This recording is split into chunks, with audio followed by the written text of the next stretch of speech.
I initially was going to take the high road in this situation and not say anything. But the reality is I cannot keep getting attacked. My character can't keep getting attacked. I can't keep being thrown under the bus because someone can't control their anxiety. Someone can't control these delusional thoughts about things that aren't real. I am in no way wanting to attack anybody.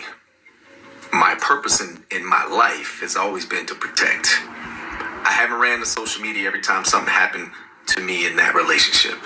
Because trust me, with all the receipts and all the things that have happened, I could have. But I chose to do what a real man does, and that is protect the person that I've been with. In this situation, I'll be very clear. I've been single for the last 6 months. We have been trying to identify what that looks like, closing one chapter and figuring out what it's like to be friends again.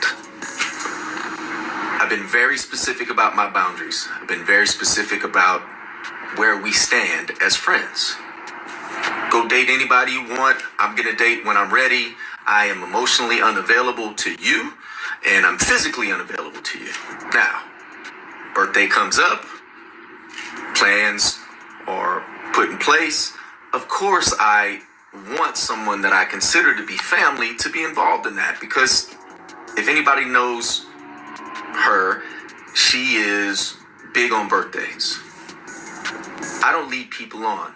I'm very direct. Listen, if anything that you're doing or that you want to do comes with an agenda, I don't want to be involved in it at all. I don't want you to be involved in my birthday plans. I don't want you to come to Turks and Caicos. This is not a reconciliation time. Whatever you decide you're doing, it's because we're friends and because I'm still being involved in my son's life. I still would love for you to have a relationship with my children, but not to the extent that you make up these stories that aren't real. I went to New Orleans. I booked my room at Four Seasons on booking.com and didn't realize that the card I'm using, which also ends in the same 3 last numbers, was tied to something that we booked several months ago. No harm, no foul. We're talking $900. Stop it. While I'm in New Orleans for a funeral, my really good 25 plus year friend who passed away, I spent time with his family.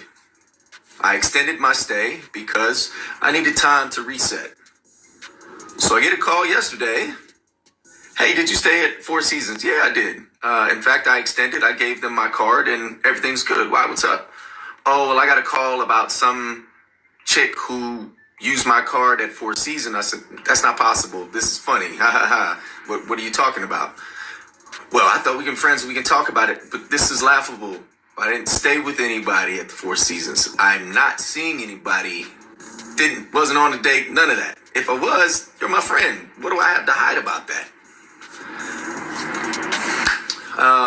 I'll just say cooler heads didn't prevail. And next thing you know, I'm on her story and I'm being accused of things which are just blatantly not true.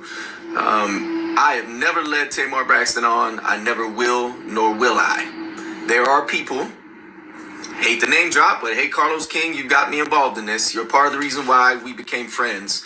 But I've been very clear about my boundaries. I've been very clear about wanting to have a friendship, but not to the extent that, friends don't throw each other on their stories and call each other out on stuff. Like, look, if there was a mix-up with the card because of booking.com, that's a quick fix. It's already taken care of. I've already contacted Four Seasons, and they've already issued a refund, and they charged my card. It's that simple. Where did this random woman come in that you called a tramp? Somebody I became friends with on Instagram like maybe 3 days ago? It's just a reach, and I'm tired of having to stay quiet and not defend myself. Mental health is real, and I understand how sometimes anxiety can get the best of us, but you just don't go on social media and start attacking somebody you say that you love, that you care for as a friend, and then you post pictures of you and my daughters together, but then you're throwing their dad under the bus. It's not cool, man. And the unfortunate reality is I thought that I could be friends and tried to maintain some type of friendship, but that relationship is done. And I didn't want to come out like 6 months ago and be like, hey, I'm single again, because then people are like, oh, you're sassy. But this is the reason why I did it last time, because of this assumption that I'm leading somebody on and that I'm cheating. I have never cheated in my life. Find a woman that will tell you I cheated on her. I'm not successful because I cheat. When I'm committed, I'm completely committed. Now, I'm not going to go there. There's a lot more I could talk about. I'm not going to do it because this isn't about revenge. This is about saying, hey, wait a minute. This shouldn't have happened. Picking up the phone and talking calmly and saying, hey, Jay, I got charged in my card. You stayed at Four Seasons. Okay, cool. But then you had to find a random narrative to go with it. It's messed up, and the truth is now there's potential defamation behind it because I don't even know this person. Never met her in my life. Never even had a DM with her.